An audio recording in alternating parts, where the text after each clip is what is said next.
From The Australian, here's what's on the front. I'm Claire Harvey. It's Tuesday, November 26. Australian Federal Police have lifted the lid on a Manila cyber scam centre where they say up to 5,000 Australian men could have been fleeced through dating websites. Penny Wong is refusing to say whether Australia would enforce an international criminal court warrant to arrest Israeli Prime Minister Benjamin Netanyahu, a further distancing of the Albanese government from support of Israel. Those stories are live now at theaustralian.com.au. With its immense wealth and shocking poverty, India can make Dickensian London look like Disneyland. And today there's a story worthy of any cinema fairy tale. The homeless kid who has risen to become a multi-millionaire superstar of Indian cricket. It almost makes it less painful to watch him humiliating our test team. Today, the remarkable rise of Yashasvi Jaiswal.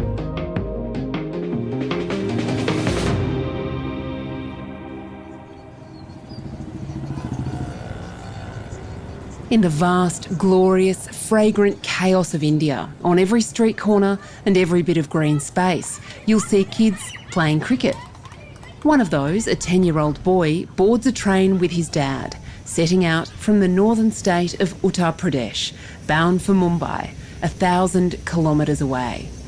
This kid, even in this cricket-obsessed country, stands out as something special. His parents own a small business, and Dad leaves the boy to stay with an uncle while he pursues his dream, joining a training academy at the city's famous Azad Maidan cricket ground. The uncle finds him bored and lodging in a shop, but the boy is too exhausted by long days of cricket to work in the shop at night, and he's kicked out.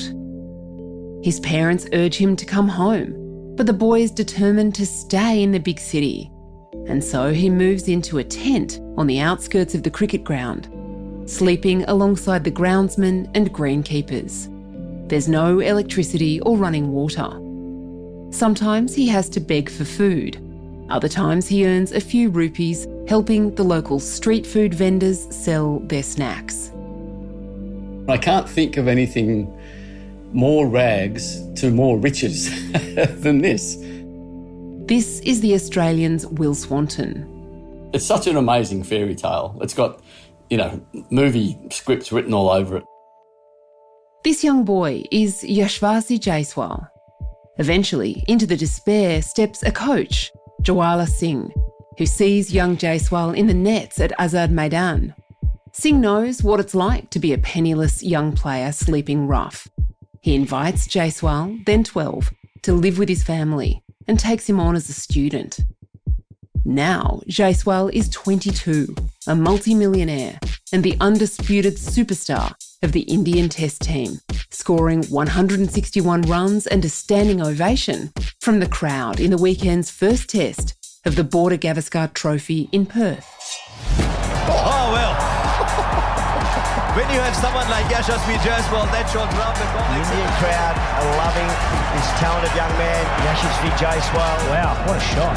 And he goes big. He's just a nerveless, fearless young player, just refused to be intimidated by, you've got these big 6'6" Australian fast bowlers who are among the best fast bowlers we've ever had. And you've got someone like Mitchell Starc steaming in, bowling super fast, 140 kilometres an hour, trying to rough up this young guy who just refused to take a backward step. He even found a moment for a gentle sledge on one of his heroes, Australian Mitchell Starc. The balls were coming too slow, Jaiswal told Starc, who could only laugh. It was an aggressive innings. He got on top. It wasn't just that he was making runs, he was dominating this Australian attack. And it's not pushing ones and twos and being a bit careful.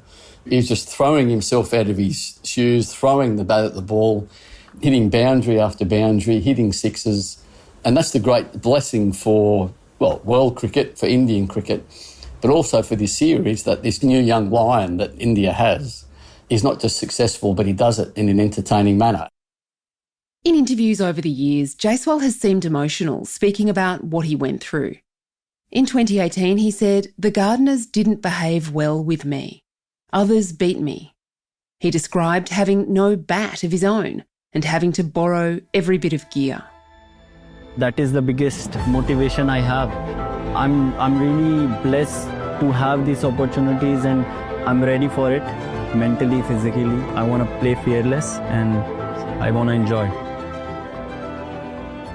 You walk through Mumbai and you'll literally see thousands of kids playing cricket. You might see this great little kid come in and rip a big leg spinner and you think, what a player. But then the next step is like, how does a kid like that, if his family is poor and if he doesn't get the opportunities, how do you go from being a talented kid there to doing what Jaiswal's doing here?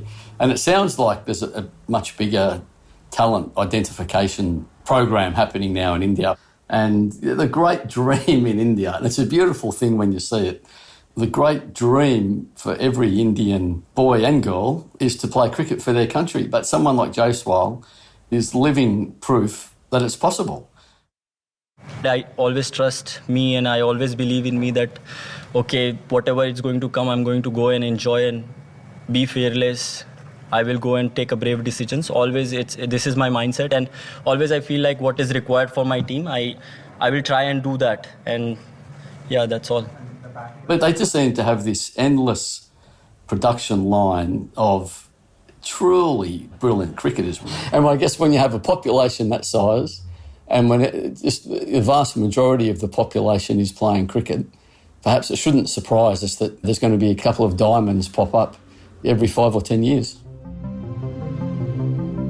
Coming up, it's hard to feel churlish about India's triumph, but how did it all go so wrong for Australia?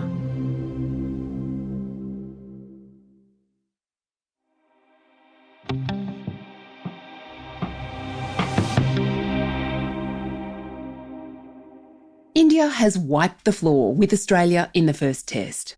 There was an onslaught from India's fast bowler Jasprit Bumrah, so ferocious there were comparisons to the infamous Depression-era Bodyline tour. Everything was turned upside down. At one point, superstar fast bowler Mitchell Starc was Australia's top run scorer. Steve Smith was sent back to the sheds for a golden duck. Marnus Labuschagne was pinged, sending them down the leg side at close to 130 kilometres per hour. Shambles.